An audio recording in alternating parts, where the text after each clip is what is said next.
Nous allons lire du Nouveau Testament, de l'Épître aux Romains, chapitre 9.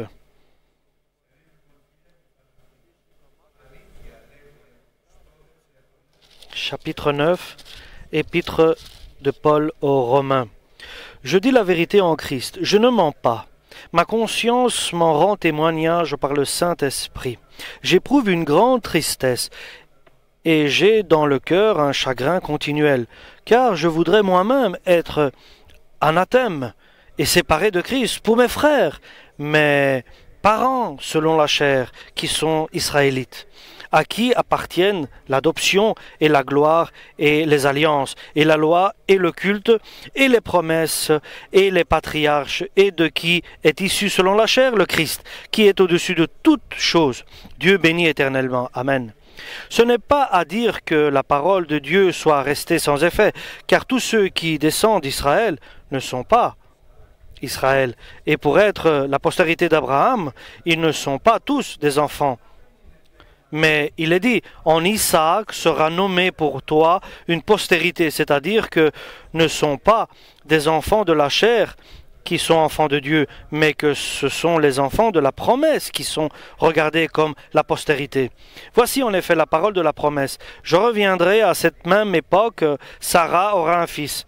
Et de plus, il en fut ainsi de Rebecca, qui conçut Isaac, notre père, car quoique les enfants ne fussent pas encore nés et qu'ils n'eussent fait ni bien ni mal, afin que le dessein d'élection de Dieu subsistât sans dépendre des œuvres, et par la seule volonté de celui qui appelle, il fut dit que à Rebecca, l'aîné sera assujetti au plus jeune, selon qu'il est écrit, j'ai aimé Jacob et j'ai haï Ésaü.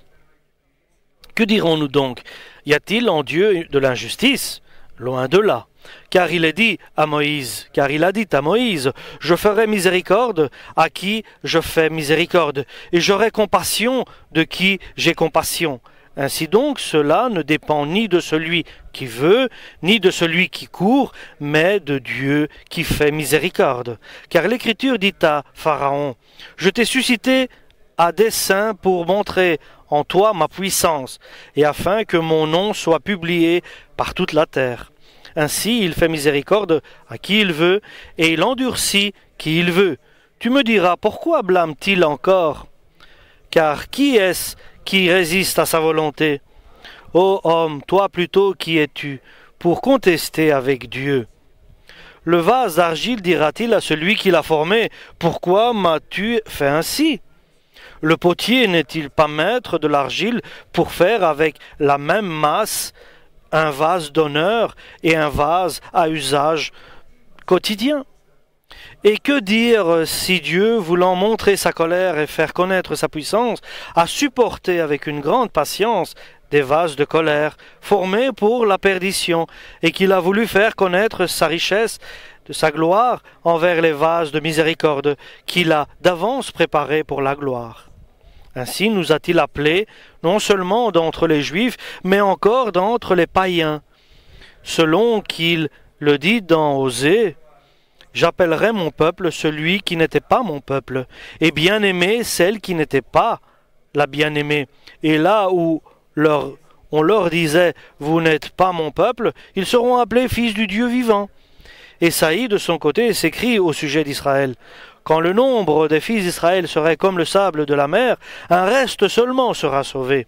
Car le Seigneur exécutera avec justice, pleinement et promptement sur la terre ce qu'il a résolu.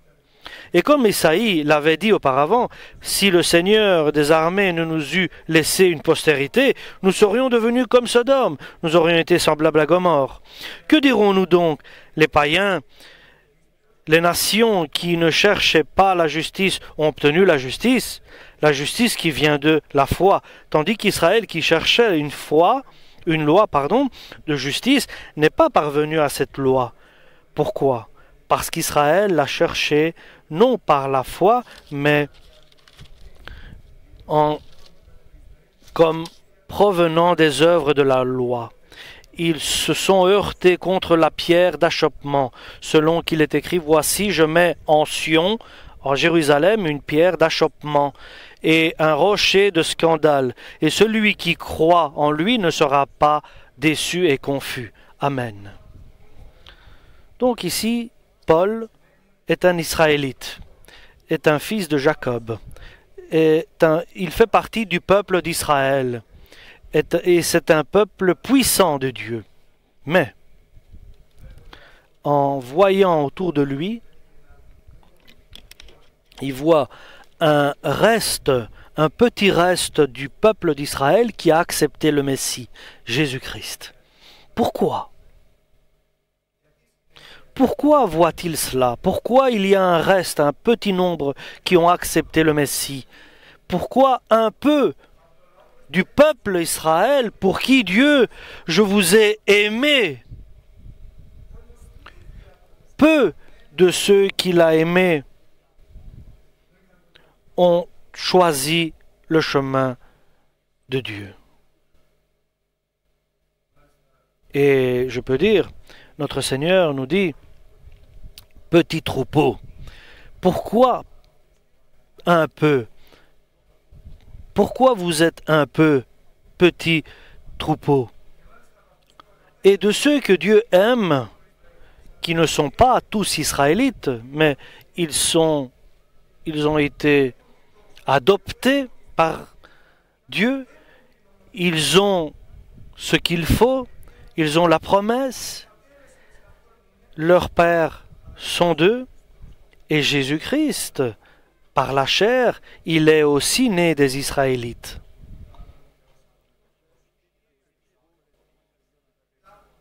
Ils ont tout, ceux qui n'ont pas cru en Jésus, mais cela n'a pas suffi pour qu'ils puissent être pris en considération. Et Dieu les a rejetés, comme il a rejeté Isaac, et il a choisi Isaac. Dieu a rejeté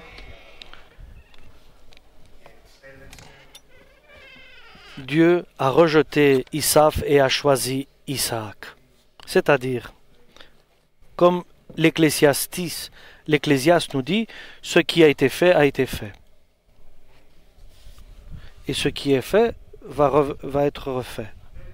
Donc, Dieu a rejeté Isaac, il a haï Isaü et il a aimé Jacob. Et lorsque le moment est venu,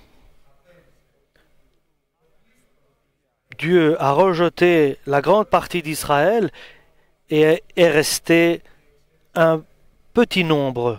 Et il a choisi après les nations. Et parmi nous ici, il n'y a aucun Israélite. Et dans le peuple d'Israël, très peu sont chrétiens. Et ils avaient tout pour accepter le Messie. Et le Christ qui est né parmi eux, c'était un Israélien, un Juif.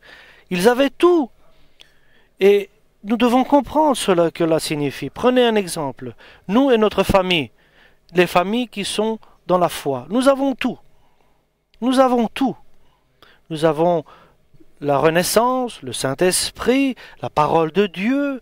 Nous avons la communion parmi nous, les prières. Nous avons la communion du corps et du sang du Christ, la Sainte Seine. Nos noms sont inscrits dans le livre de vie. Nos enfants grandissent avec la parole de Dieu dans l'Église. Mais deux seront dans un lit, nous dit la parole, l'un sera pris et l'autre laissé. Le Christ, notre Dieu, nos fautes, il les a corrigées et il les corrige encore. La parole de Dieu nous dit, qu'est-ce que j'aurais pu faire et que je n'ai pas fait, nous dit la parole. Mais Dieu seront sur un lit, l'un sera pris et l'autre laissé. Que cela signifie-t-il? Que cela se passe-t-il dans un cas pareil? Pourquoi il rejette Isaac et il choisit Jacob? Pourquoi il s'est éloigné d'Israël? Pourquoi la parole n'a pas été accomplie par Isaü, pardon.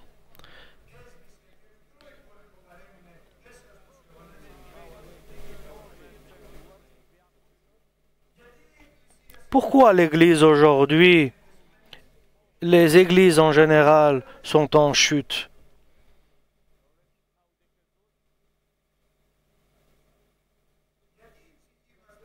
Pourquoi notre âme est toujours en danger, notre être intérieur, notre être? Pourquoi tout cela? Et beaucoup de pourquoi. Pourquoi lui s'est en allé et a quitté? Pourquoi l'autre ne marche pas comme il faudrait qu'il marche en Jésus? Pourquoi l'autre marche bien, il est béni? Que se passe-t-il? Est-ce que nous n'avons pas le même Dieu? Et la parole nous dit que Dieu semblable nous a créés. Il nous a établis semblables, il nous a créés semblables chacun, avec un cœur chacun. Et il nous dit quelque chose, un verset dont je voudrais que nous lisions. Peut-être c'est la clé pour que nous puissions comprendre quelque chose un peu mieux. C'est dans les psaumes, psaume 90 et verset 11.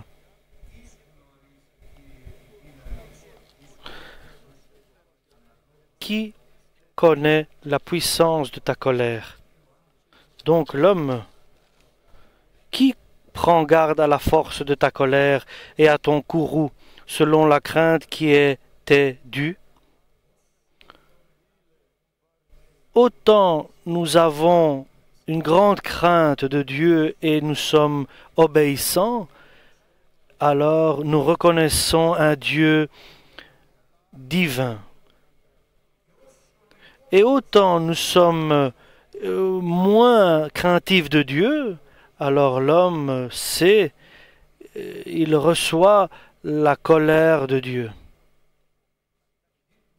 La colère de Dieu et la gloire de Dieu. Tout dépend, tout commence par ce que nous avons dans notre cœur. Le peuple d'Israël, donc, il a recherché la justice en cherchant,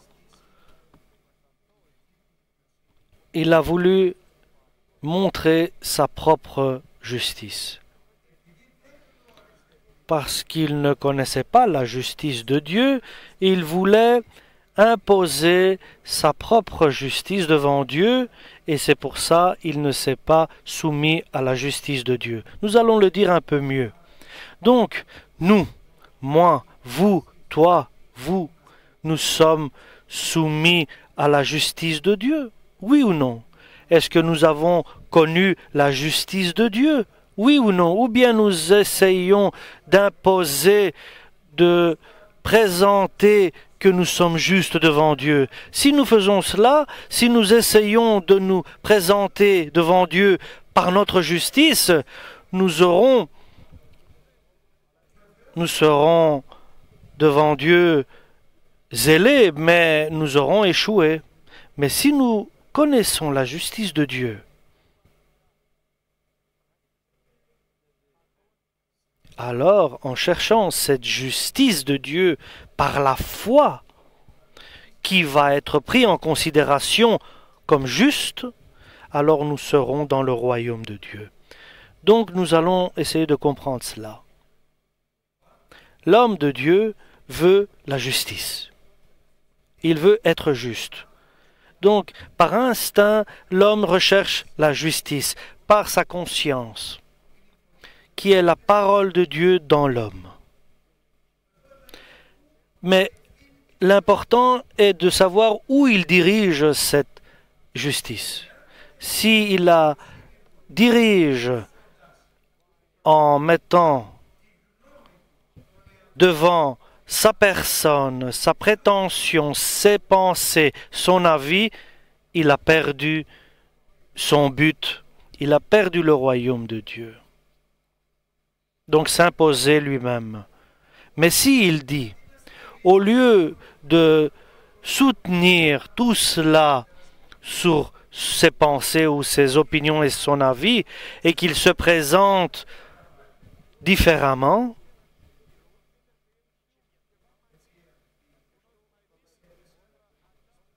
Et nous savons bien sûr que les protestants, ici, ils ont perdu leur foi apostolique.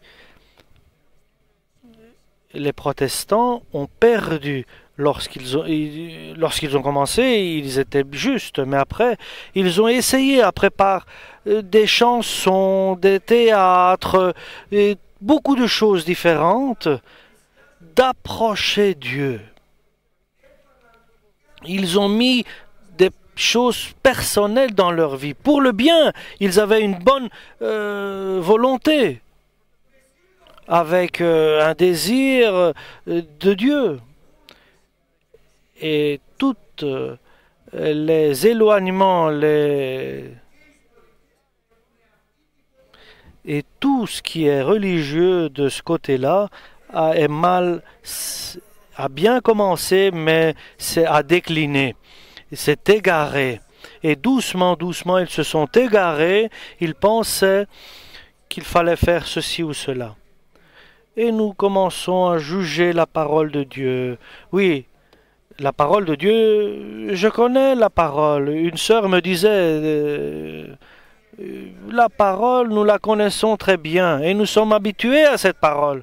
Et nous sous-estimons après cette parole que nous connaissons. Et nous voulons la changer, nous voulons la transformer, nous voulons en mettant notre propre volonté devant et nous laissons la parole de Dieu après.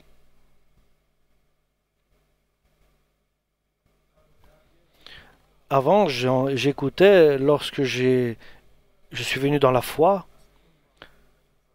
un exemple, j'écoutais des petits messages à la radio, des petits spots publicitaires.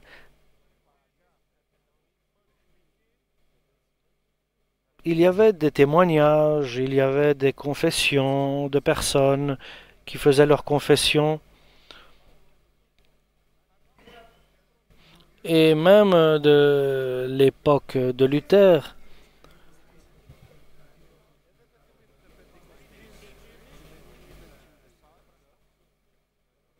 avec la parole de Dieu et la force du Saint-Esprit, commençait cette vague en 1900. Et ils ont essayé de corriger certaines erreurs. Ils ont essayé de mettre en avant leur justice. Qui va corriger ces erreurs? Si Dieu a détruit, nous n'allons pas nous reconstruire. Si moi je détruis et je vais vers Dieu, Dieu va reconstruire. Mais si Dieu détruit, il ne faut pas reconstruire. Parce que Dieu n'est pas content. Ils ont commencé à faire des petits livres, des petits livres, des livres et des livres et des livres. Chacun disait sa théologie, son idée, son opinion. Et ils ont rajouté de livres. Et ils sont devenus des protestants avec leur propre volonté, en dehors de la volonté de Dieu. Ils ont voulu gagner ceux qui étaient en dehors de l'Église. Ils ont utilisé des manières pour attirer le monde. Et ils ont perdu leur foi apostolique. Ils ont perdu la vie apostolique. Et ils ont perdu la manière de vivre apostoliquement. Et ainsi était aussi le peuple d'Israël. Ils ont commencé avec Moïse. Très bien. Ils ont continué avec Jésus, Josué. Josué leur a dit, choisissez qui vous voulez, il leur a dit, choisissez qui vous voulez adorer. Mais moi, disait-il, moi, je vais adorer, vénérer Dieu l'Éternel. Choisissez-vous qui vous voulez adorer. Vous voulez peut-être adorer et vous vénérer des choses humaines. Vous pouvez peut-être vénérer des choses personnelles, mais Josué a dit, moi et ma famille, nous allons adorer, nous allons vénérer Dieu l'Éternel. Et ça, c'est le message de l'Évangile. Et le peuple d'Israël, après, il est tombé. Il s'est retrouvé avec les juges, une fois en haut, une fois en bas. Après, à la suite, avec les rois, une fois en haut, une fois en bas. Mais puisque Dieu les aimait et il les aime, parce qu'ils avaient la crainte de Dieu, ceux qui avaient, pas tous bien sûr, nous savons avec l'histoire, et Dieu les a ramenés. Et nous avons, et là avec Malachie, c'est le dernier prophète de l'Ancien Testament. Jésus viendra à Jérusalem, et lorsque Jésus est venu, ils ne l'ont pas reconnu. Ainsi, Dieu a changé. Dieu a changé. Ils ne l'ont pas reconnu. Son projet, il va le faire. Il va le faire. Mais il va le faire avec qui? Ça, c'est la question. L'œuvre de Dieu ne se fait pas avec une volonté personnelle humaine, mais l'œuvre de Dieu se fait par une obéissance à la parole de Dieu et à la parole, à la voix du Saint-Esprit. Nous n'allons pas faire, nous, la vie. Nous ne pouvons pas faire quelque chose. Nous ne pouvons pas, autant que nous ayons de l'ardeur et du zèle, de mettre en avant quelque chose.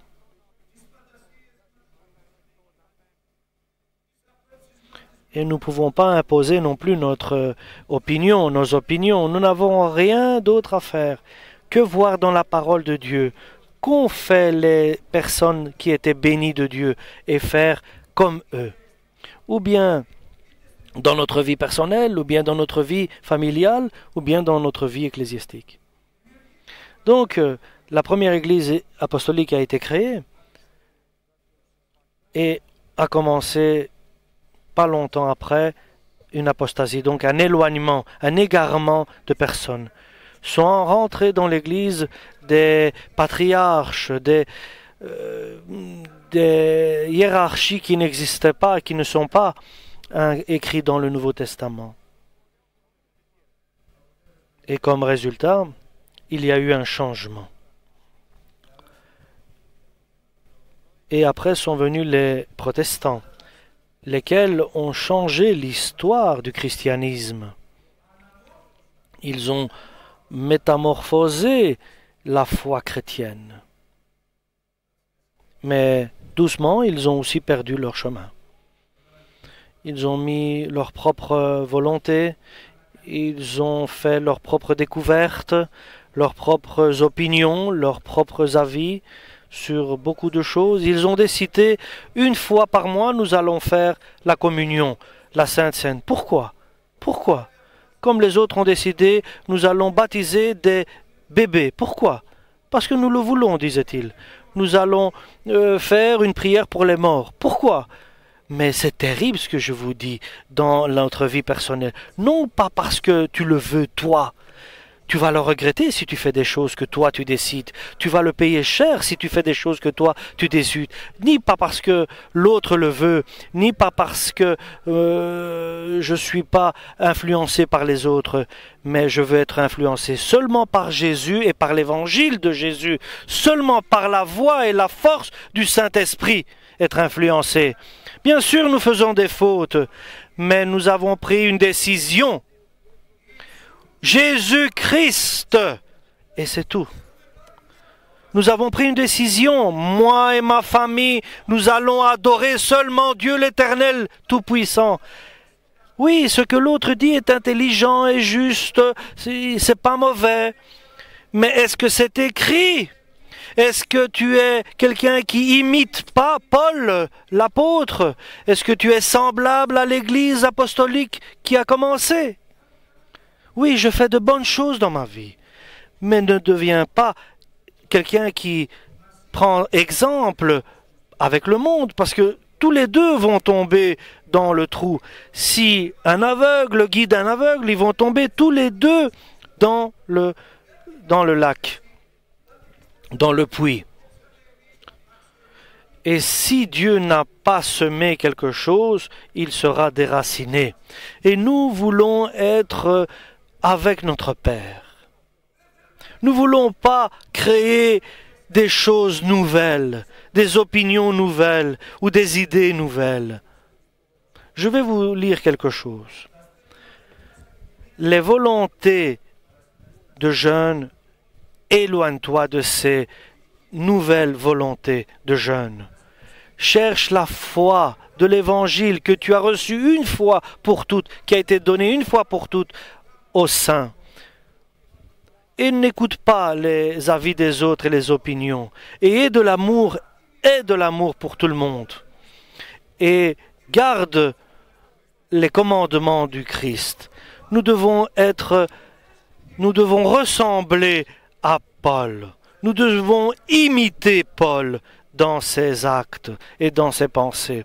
Ça, c'est ce que nous devons avoir comme point de référence. Et cherche la paix avec tous ceux qui font appel à Jésus-Christ. Et ne le fais pas par ruse ou bien par une autre volonté, mais cherche la paix avec tous ceux qui font appel à Jésus avec un cœur pur et saint. Avec eux, tu pourras aller. Et les autres qui qui ouvrent des discussions sans fin et des querelles sans fin, mais nous savons que le disciple de Dieu ne peut pas être dans des confrontations de paroles. Et oublier ce qui s'est passé, ne pas retenir ce qui s'est passé. Le chrétien oublie, il ne retient pas ce qui s'est passé et il enseigne avec humilité ceux qui le contredisent. Mais ce que nous ont donné, ce que nous ont donné et nous ont apporté la première Église apostolique, nous devons la garder et maintenir notre cap sur ces décisions de la première Église apostolique. Et comme ça, nous allons nous échapper du piège du diable. Et dans tous ces événements, Dieu vient et nous dit, ce n'est pas celui qui court ou celui qui veut, mais c'est la volonté de Dieu qui dépend. Ce n'est pas combien tu cours ou combien tu veux et combien tu désires. Ce n'est pas combien tu t'efforces ou tu t'agites et tu travailles, mais c'est combien Dieu aura pitié de toi. Et nous voulons avoir la compassion de Dieu. Et qu'est-ce que nous pouvons donner à Dieu pour qu'il puisse nous rendre? Nous voulons la pitié de Dieu, la compassion de Dieu pour nous, qu'il soit dans la compassion pour nous. Et dans une maison, nous dit la parole de Dieu, il y a des objets qui sont pour des utilisations propres et des utilisations qui ne sont pas propres. Il y a des objets, du matériel qui, chaque objet a une utilisation bien différente. Et le cœur de chacun a été créé de la même manière. Et mon cœur et ton cœur sont identiques, sont semblables. Dieu est juste dans sa création. Le problème, c'est où je vais diriger mon cœur, où je vais guider mon cœur, où je vais emmener mon cœur, vers où vais-je aller mon cœur? Par qui mon cœur est-il initié? Par qui mon cœur est-il de qui reçoit-il ces directives? Est-ce qu'il reçoit de la parole de Dieu? Est-ce que mon cœur reçoit ces directives de la parole de Dieu? Est-ce que Jésus est-il notre maître? Est-il notre guide? Et nous suivons ses directives?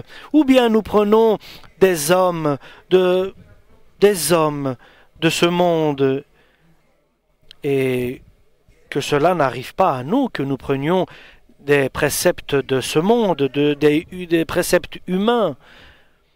Mais si c'est écrit dans l'Évangile, nous allons l'accomplir. Si ce n'est pas écrit, nous n'allons pas le faire, nous n'allons pas l'accomplir. Est-ce que nous allons ajouter dans la parole de Dieu? Est-ce que nous allons synchroniser avec le monde actuel la parole de Dieu? Est-ce que nous allons le changer, le transformer, le remettre à jour? Bien sûr que non. Bien sûr que non.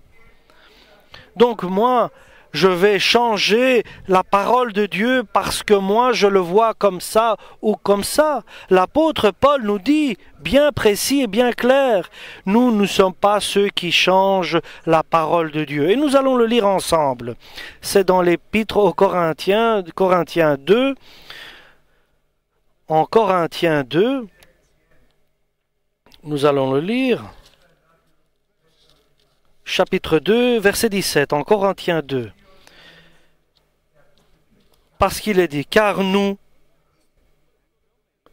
ne falsifions pas la parole de Dieu, comme font plusieurs, nous dit la parole ici, au verset 17, en Corinthiens 2, chapitre 2. Car nous ne falsifions pas la parole de Dieu, comme font plusieurs, mais c'est avec sincérité. Et notre cœur est sincère, est pur, est droite devant la parole qui est écrite. Et nous ne voulons pas ajouter ou soustraire de la parole quelque chose. Avec sincérité, il est écrit. Mais c'est de la part de Dieu que nous parlons en Christ, devant Dieu. C'est l'Esprit Saint qui nous révèle. Et c'est l'Esprit Saint qui nous guide, nous dirige dans cette parole divine. Et l'Esprit Saint ne nous guide pas en dehors de la parole de Dieu.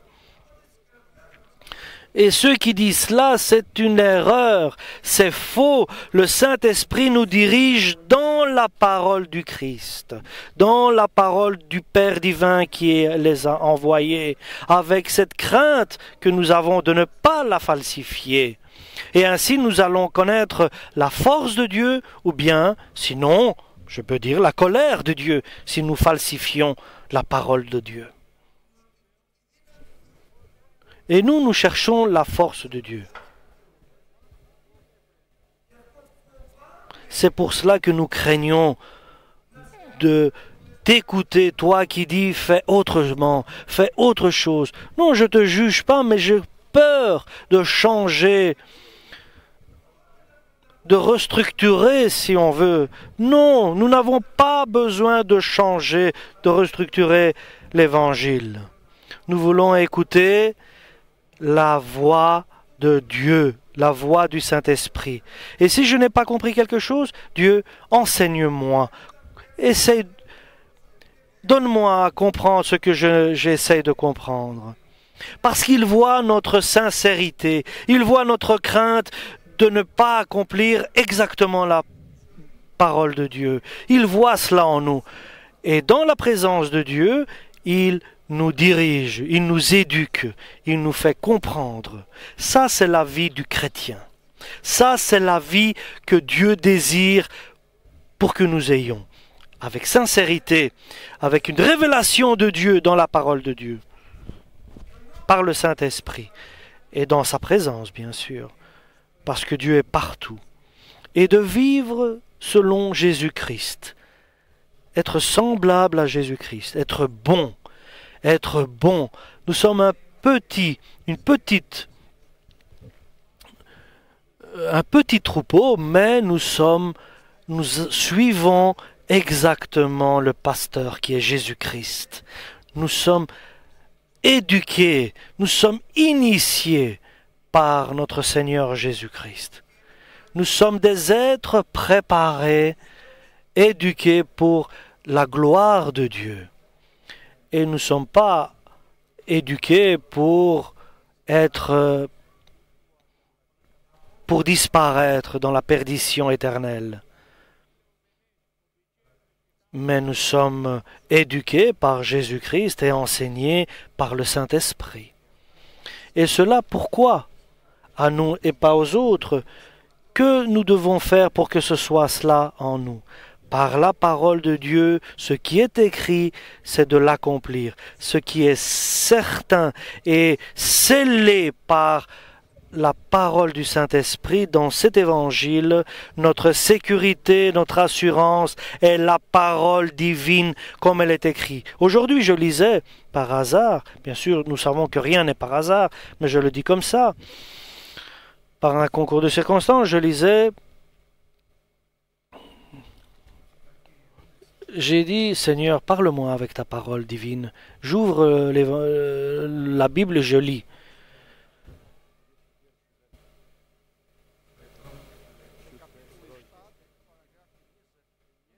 Ainsi parle le Dieu Tout-Puissant, le Dieu d'Israël. Rajoutez sur vos offrandes vos viandes. Je n'ai pas parlé à vos pères je leur ai pas donné des ordres, des commandements pour cela, mais seulement ma parole.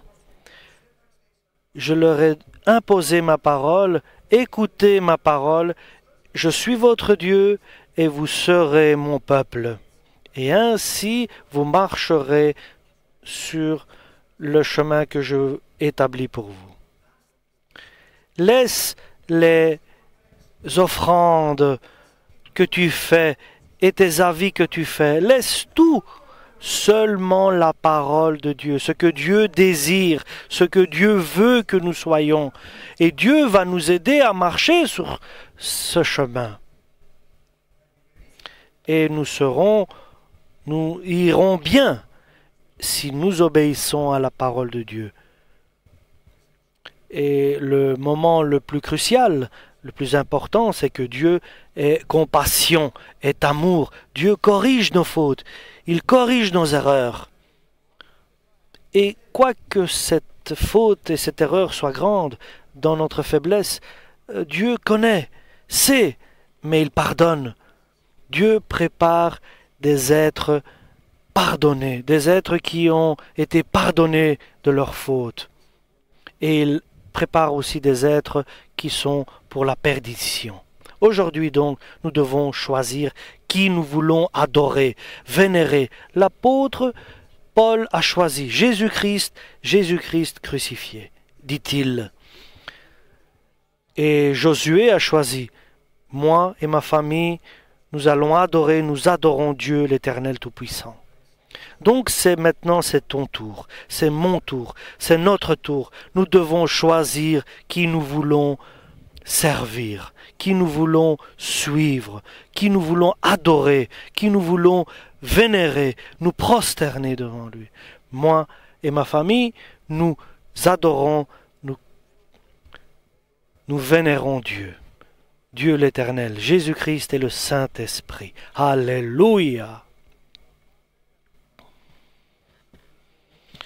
Et si je fais une erreur, que Dieu vienne me corriger, même s'il faut par des douleurs, mais que je puisse revenir.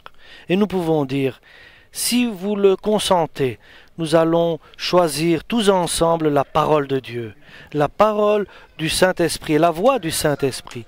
Personne n'est digne de parole, personne. Ne regardez vers personne. Le pire que vous pouviez faire, c'est de regarder vers moi. Vous êtes perdu si vous regardez vers moi. Je suis sans valeur, je suis néant. L'apôtre Paul dit, le plus grand des pécheurs, disait-il, c'est moi, disait-il, l'apôtre Paul. Je suis le moins que rien des apôtres, le plus petit des apôtres. Et il le disait en vrai, il savait, et chacun connaît sa personne mieux que lui-même, personne connaît sa personne. Et n'écoutez personne d'autre.